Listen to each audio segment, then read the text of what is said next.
We got big guests ready to go. This is America's favorite outdoor talk program. Oh, really? If these guests were fish, they would be lunkers. Nature Children is where it's at. Hello there, I'm a bass, and I am petrified of Alex Langer's show. Outdoors This Week. Everybody can participate, no matter how old you are, what income you are, for that matter what sex you are. Anchor yourself right here, because it's time for Outdoors This Week.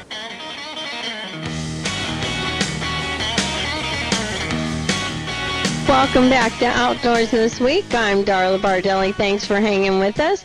And I've got Mike Wallace from Triple Wall Productions. Say that twice backwards.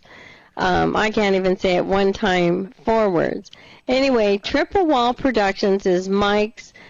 It's not his newest venture, but he's been doing it for quite a while, and it's something that he is passionate about, and I'm going to let him tell you a little bit about it. Mike is a longtime friend, angler buddy, and somebody who rescues me occasionally. For instance, right now he has my boat. Mike, thanks for joining me. Hey, Darla. Triple Wall Let's talk about what you're doing now with Triple Wall. Let's back up a little bit. I mean, I know your passion is fishing, and you love to get out there and go fishing like the rest of us. I do. It's been a lifetime passion. The outdoors in general, but fishing has always been one of my first choices. And saltwater being probably above fresh, but it's a very close. Freshwater is a very close second. But years and years ago, the old mind, you forget how things get bigger and better. And I just decided I want to start videotaping all my experiences. It started with hunting, and then we worked into fishing. And now we do just full productions of outdoor, whoever wants it, or we do our own productions. We just have a ball. It's just a fun outlet and a fun way to capture and create those memories and watch them when you're old drooling on a rocking chair. So I've got plenty of memories for sure. Well, it's really, it's awesome to see how it has evolved. And being in San Diego these days, I'm doing a lot of work with the sport fishing industry and the landings and just the captains in general and keeping track of what's going on. And this year, the sport fishing industry has just boomed off the chart. In fact, coming up next is Catherine Miller from H&M Landing, and we're going to talk about the fishing that's going on here.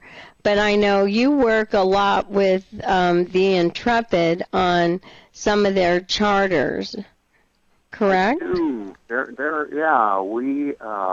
We do a trip every year in January. And man, they are incredible people, incredible boat. They're all incredible. They all have their personality.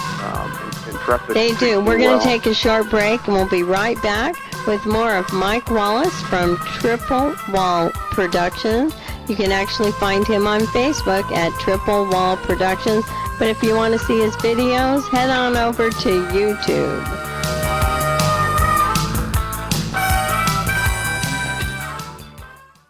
Hi, folks. Ron Linder here for Linder's Angling Edge Television, seen every week. I guess you can see us on the Pursuit Channel or WFN if you care to, or the Outdoor Channel. We're on a lot of them. You can go pick us up. Or any of the shows we've produced, like if you're up in the area where you get Fox Sports North, you can watch the We Love It Outdoors, presented by Mills Fleet Farm. We do that show as well, and a couple of others. We're also brought to you by Seafoam, the world's greatest gas additive. Anyway, it's been a busy week here. We're trying to get those shows done. We're in the middle of shooting a lot of stuff for a lot of people. So we got guys going in 6 different ways. It's midsummer, and some places we're hitting what they call the dog days of summer. Some of the walleye fishing is getting tough. depending on where you are. This isn't one of the, early in the year, it's generally bonsai, great stuff. But then later, it gets a little tougher. Of all the times of the year for the walleye, it's probably the toughest. Pike fishing isn't that good either because they need to pull it for big ones, not the little ones. So that thing is just so-so as well. A lot of bass fishing is going on here. Smallmouth, a largemouth, a lot of tournaments. By the way, there are more walleye tournaments. For your information, there are more competitive walleye tournaments today than ever before in history. Other small ones, most of them are partner tournaments as opposed to single type tournaments. Like on the bass circuit, you've got one man and he draws a non-boater and they go and do their thing. That's the way it's done. In the walleye world, what has developed, and everything has its own unique properties or its unique identity. The world of walleye, most of this stuff is done with partners.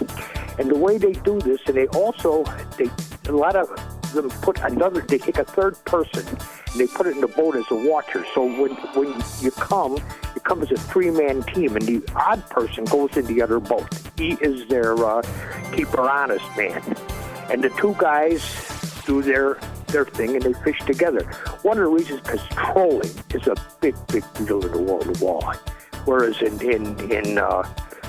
bass fishing, it's restricted to, it's illegal in many cases. So you've got that. You've also got this team mentality. You work together. One guy drives, the other one watches the stuff. The other guy tends downriggers or outriggers because of the or flat lines. And a lot of times they're fishing 4 different lines depending on where you are in the country. They're fishing 4 rods off the bat simultaneously, and if one guy's driving. So, and then netting, it's a 2-man game. It's the outgrowth of what's developed, and you're seeing it more and more. Now that competitive walleye fishing is maturing. It's 30 years since we started and got it going with the professional walleye trail years ago. It's developed to what it is, and it's made some changes since. But that's one of the primary differences between the two. But the interesting part and the exciting part is there are more competitive tournaments today than ever before. If you've got a chance and you're in an area where there are competitive walleye tournaments, take advantage of them. That's it for now. Ron Linder signing off for Seafoam, the world's greatest gas additive. See you later, folks. Spoon baits coming up on Bass Pro Shops Outdoor World. Have you ever wanted to disappear into the woods? Have you ever wanted to tie your own flies, but never taken the time? Have you ever wanted to speak turkey? Then you belong at Bass Pro Shops. Every week, we offer free skills workshops to help you get started. See the store or go to BassPro.com for more information. Bass Pro Shops. Your adventure starts here.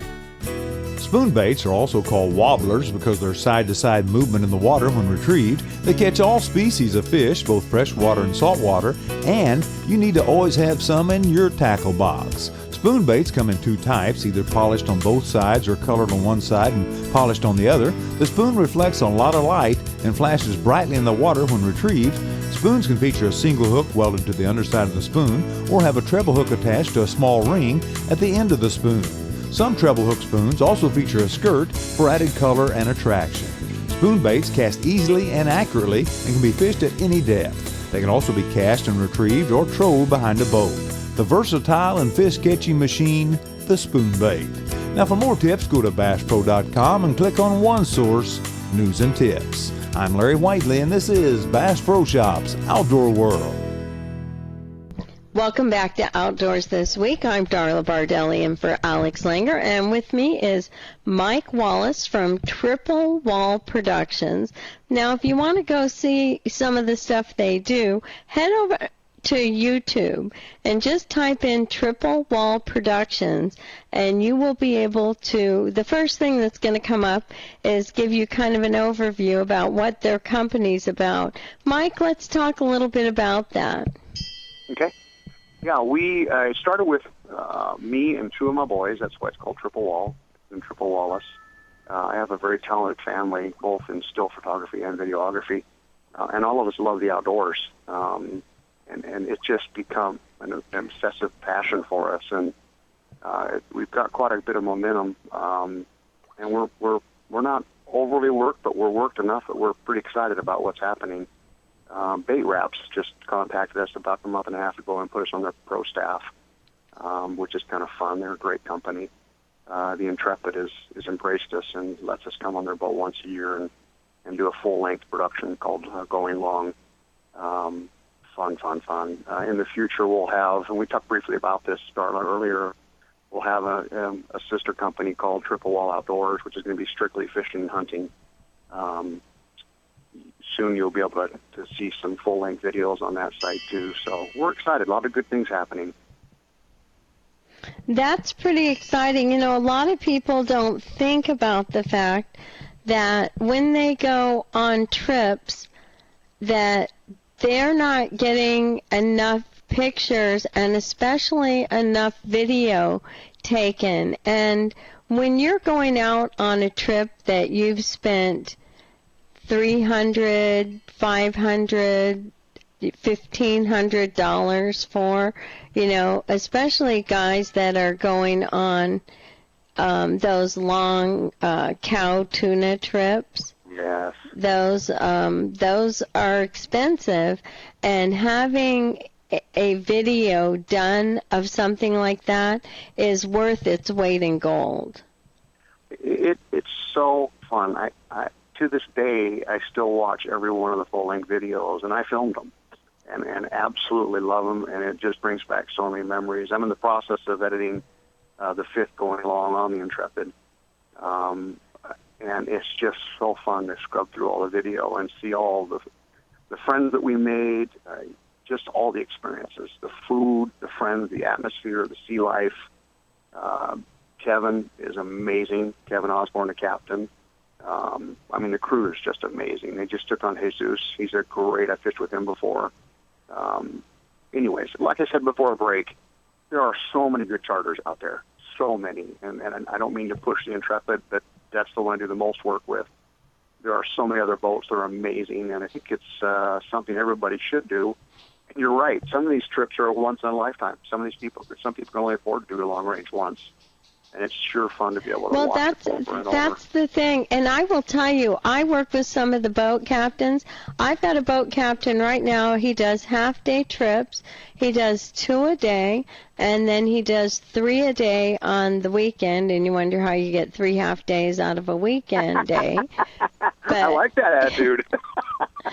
You do, and you go when you leave at 6:30 in the morning, get back by 11:30, load up at noon, and get back by 5:30, load up by 6 p.m. and head out, and don't come back till almost midnight. Yeah. And we all know the fishing at night is great. I mean, one of the things that I love about saltwater fishing is kind of like what Forrest Gump's mother said to him. Saltwater fishing is like a box of chocolates. You just never know what you're going to get.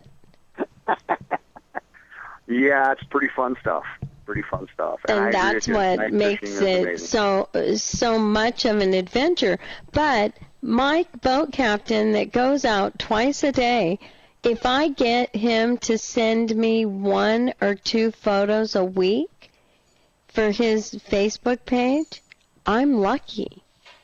Oh, we need to change that. People are just not taking enough pictures, much less video, of these lifetime trips. And they think somebody else is doing it. And one of the things that I think most of these boat captains need to do is get somebody to come aboard their boat, take pictures, make that part of the package so that somebody, people walk off with decent photos of their big trip. Yeah, it's such. Most people are so geared up on saltwater fishing is fast and furious, as you know well, or it can be boring too. But even if it's boring, or you can enjoy the wildlife, but they think that right now is the moment. You got to get the bait out, you got to get your hook up, and get back out. You just got to keep going. And not many people stop and just take a picture or take some video, and it's expensive. You hit it right on the nose, so maybe that's part of it too. But you're correct. There needs to be more video and more stills taken of these trips, not only for the individual boats for networking and business, but for the people that are on the boat. Well, that's what I think is important. Mike, thank you so much for joining me. Again, if you'd like more information, check out Triple Wall Productions on YouTube or their Facebook page, same name, Triple Wall Productions. Mike, thank you for everything you do. God bless you, and I'll talk to you soon. Wow! Woo! Hold on to that, and that's a good one since 1984. Tight Lines with Sammy Lee. Do you know how to properly charge your boat's batteries? Well, don't worry about it because most folks don't either. Hello, this is Sammy Lee. In just a moment, Randy Cass Stevens of Trojan Battery Company will tell us a couple of things that will help you get better performance and life out of your boat's batteries this year. But first, this message. You know, the only thing more fun than Tight Lines with Sammy Lee is cool stuff from Tight Lines with Sammy Lee. Visit our website at tightlinesradio.com and check out Sammy's souvenirs. We've got t-shirts, keychains, golf balls, money clips, and all of Sammy's souvenirs come with Sammy's official seal of approval. He only comes around here for the fish. Get yourself some of Sammy's souvenirs online all the time at www.tightlinesradio.com. Okay, it's hot, it's humid, and you're ready to go fishing. But you've just looked inside your boat's batteries and noticed that the battery is completely out of water. Can you charge your marine battery in this condition, or should you add water to it first? Well, that's a question that I asked Randy Cass Stevens of Trojan Battery Company. Yes, you should. But the secret here is do not fill it up. Just cover the top of the plates on that battery that appears to be dry. That way, when you recharge it, the acid will come back up in the cell, but not so far as to overflow the top. Second question along your comments. What causes corrosion and how can we prevent it from the battery post? Corrosion is oxidation. That's all it is, plain and simple. And it will occur in the presence of any kind of corrosive agent. In this case, it occurs because you've got the battery gassing, and it's that environment which causes the corrosion to occur. You can prevent the corrosion from forming around the terminals by putting a little Vaseline or anything that will cover the terminal. They sell a lot of it in auto parts stores to keep corrosion away from forming. So if we put a little Neosporin on our terminals, it's going to fix our batteries, heal our batteries, right? That and the Bobo on your knee. I'll be back with more Tight Lines after this. It was a simpler time, a time of hope and faith in the future. People from all walks of life in countries all over the world fell in love with the flying lure. Just a simple fishing lure that does something astounding. Like no other bait, it swims right into the fish's hiding place away from you. Simple, powerful. Go to flyinglure.com. Anyone can learn the simple secrets of catching lunkers with the flying lure. The flying lure's back in town. Randy Cass Stevens will share a summertime charging tip for your boat's batteries next time, so I hope you'll join us. I'm Sammy Lee, and until next time, Tight Lines. Tight Lines, brought to you by FishMate, the ultimate fishing app for your smartphone. And by UFP, America's leading maker of brake systems for boat trailers. You know, my wife calls me a twit, but now I'm tweeting at www.twitter.com/TightLinesRadio. So join me daily for this update on fishing news and information.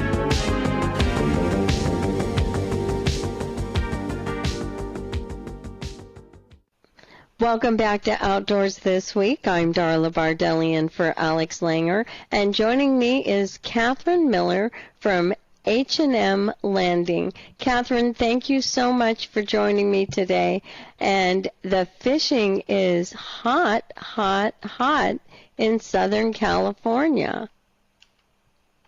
Like this, I mean, it really, honestly, people say that, but this is really a year for the record books. It started early and it's strong, and it looks like it's going to keep going long into the fall. But we really have not seen this quality of fishing for such a very long time. And it started early. You know, the yellowtail bite at the Coronado Islands started in January, which was unusual. and it just never stopped. And then the spring, we started catching more yellowtail, and we caught bluefin tuna. And that continued, and most of that was in Mexican waters. And yellowtail and bluefin really was the bulk of the fish in the early season. And then about beginning of July, yellowfin tuna started showing up. So right now, we're catching yellowtail, yellowfin tuna, bluefin tuna, dorado. I mean, it's a bonanza, and it's the results are they're visible on the docks. I'll tell you, boats come back in and they're loaded with fish. It's just marvelous to see. And, it's all the trips, whether you're on a half-day trip, a three-quarter-day trip, a day and a half, a multiple-day trip, a long charter. I mean, they're all coming back with lots of different fish. Right. And that's really unusual, too. The three-quarter-day boat, particularly, has been getting into, and that's unusual. You leave at 6 in the morning, you get back at 4 or 5 in the afternoon, and that 12-hour trip is coming back with really nice catches of yellowtail and getting into some tuna as well. And there's an advantage for different length trips. Three-quarter trip, yes, you can get into tuna and yellowtail, but a day and a half and 2.5-day trips all have their own advantages, and they're fishing different areas, and the longer trips allow fishermen to stay in a productive area longer. So there's no rush to get back home, that same day. Though that's really a bonus. So fishermen across the spectrum have been enjoying a really good year, and it's really hard to go wrong. From half day, three-quarter day, and all of the boats full day and up are just having a great year. And it's if someone's not been fishing for a while, this is the summer to fish, because not only will you be fishing and enjoying that experience, you're going to be catching, because that's the name of the game right now.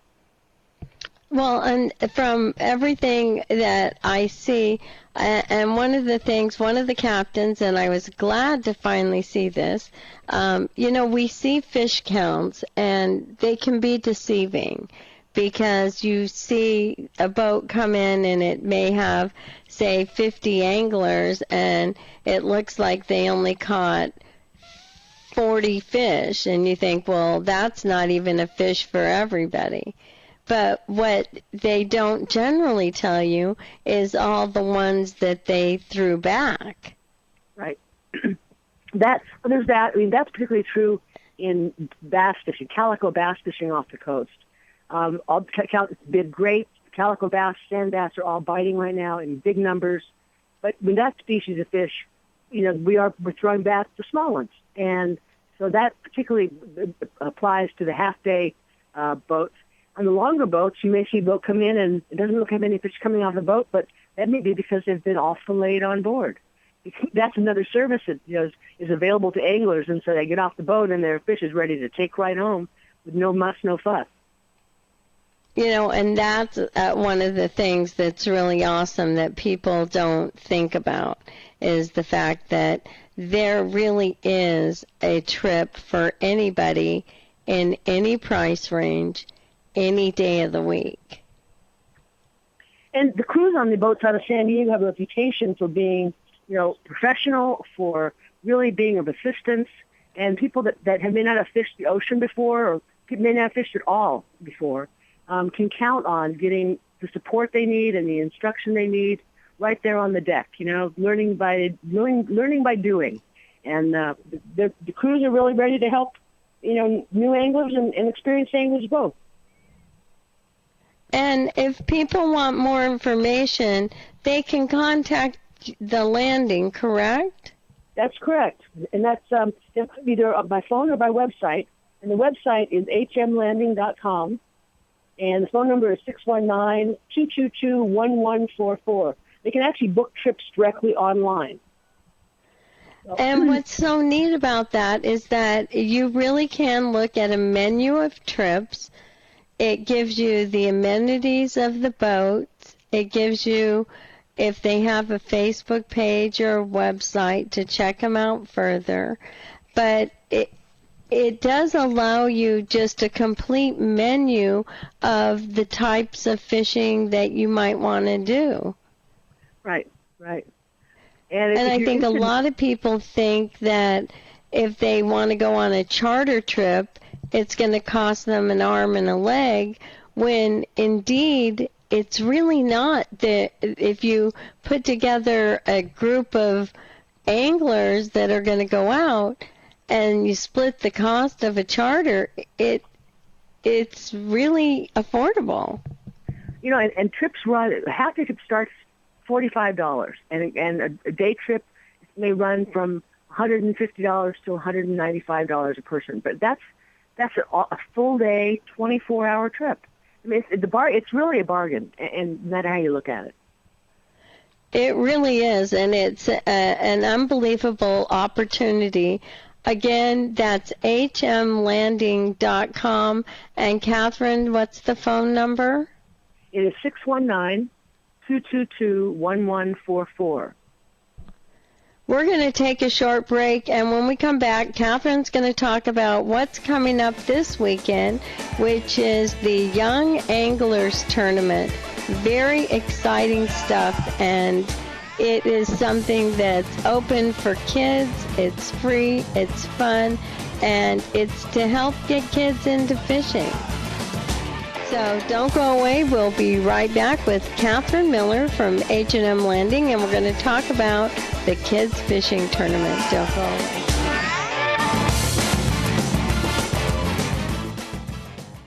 The Wade Bowen Report is brought to you by the original Alex Langer's Flying Lure. Hey, that's my lure! Hundreds of millions have been sold on TV worldwide for over 2 decades. It fishes itself and swims away from you on its own. Catches nearly every game fish that's ever swam. See it at flyinglure.com. That's flyinglure.com. So you're ready to take your young hunter bow hunting. What kind of bow do you buy, and how much draw weight should you look for? If you get too much, your beginner won't be able to pull his bow back. If you get too little, he might not shoot with enough arrow speed to be lethal or legal. I'm Wade Bourne, and this is Wired to Hunt Radio. Today, Ryan Schutz of Cabela's has some sage advice for outfitting your beginning bow hunter. Stay with us. Wade will be right back. You may be proficient at loading, aiming, and shooting your firearm, but when your gun is not in use, are your safety precautions on target? The National Shooting Sports Foundation says gun owners must store and secure their guns properly, especially if you have children in the home. Learn more about the NSSF's Project Child Safe. Visit projectchildsafe.org on the web to get a free gun lock and educational materials. That's projectchildsafe.org. Secure your gun and your children's safety. Cabela's is the world's foremost outfitter for hunting, fishing, camping, and outdoor gear. They offer more gear than anybody, best selection, prices, and quality, all backed by Cabela's legendary guarantee.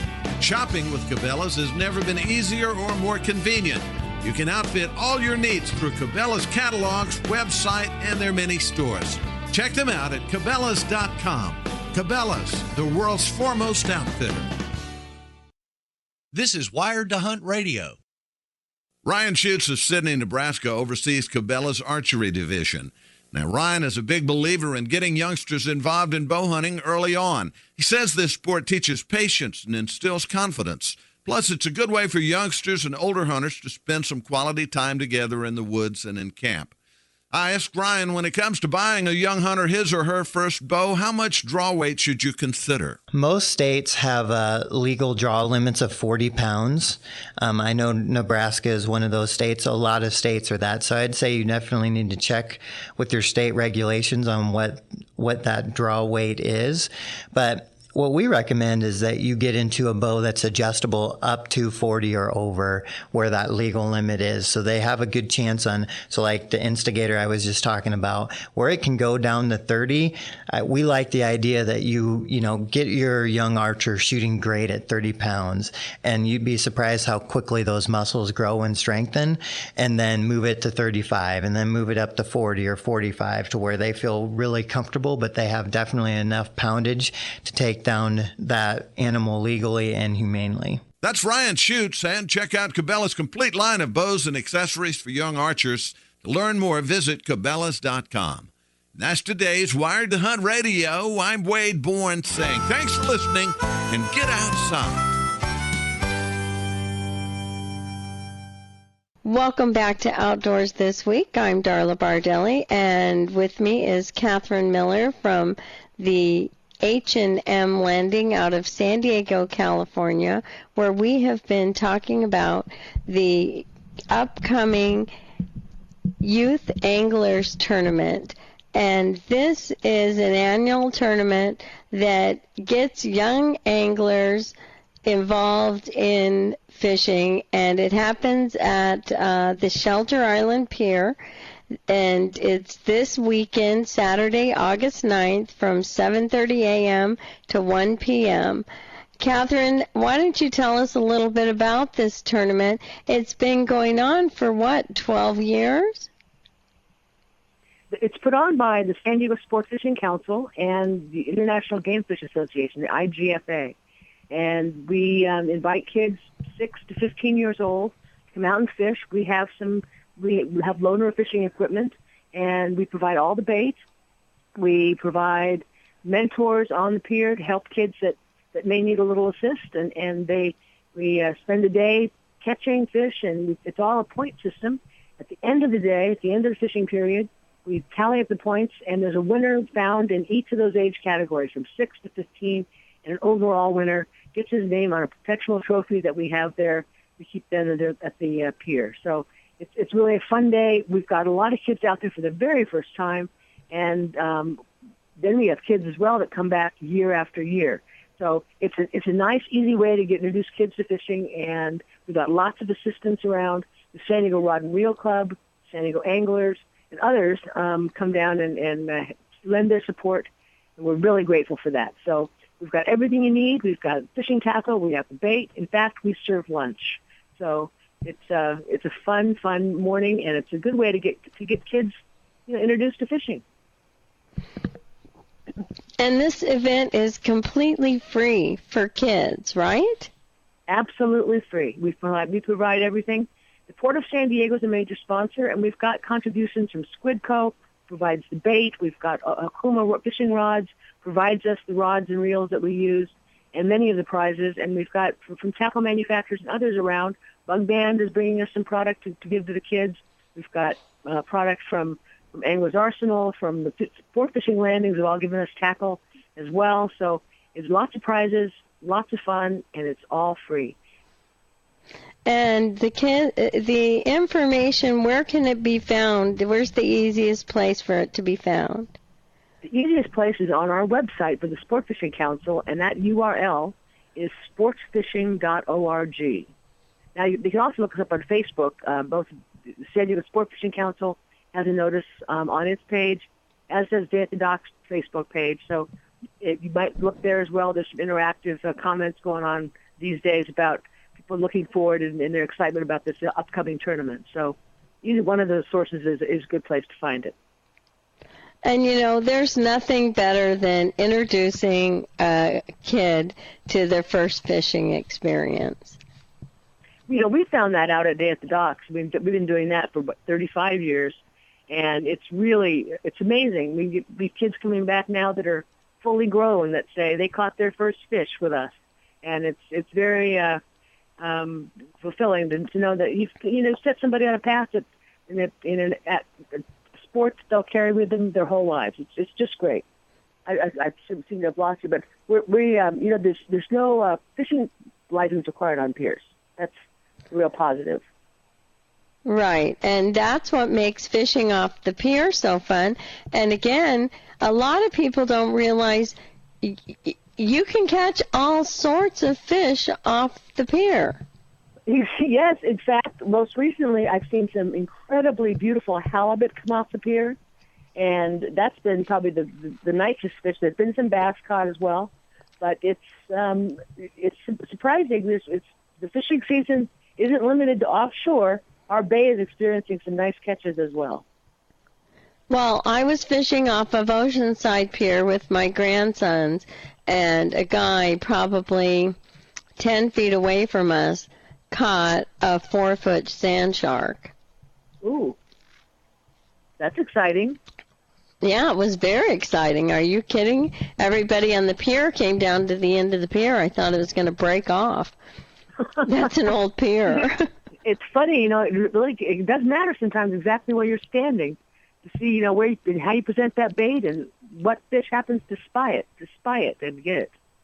So it's well, it is, and I go down there, and because my grandsons are so young, I just tie on a Sabuki rig, and for anybody who doesn't know what that is, you can buy it for $1.99 at the bait shop, and you literally tie it on and tie a 1 ounce weight on the bottom of it, and it's got 6 to 8 little tiny hooks with some flash on it.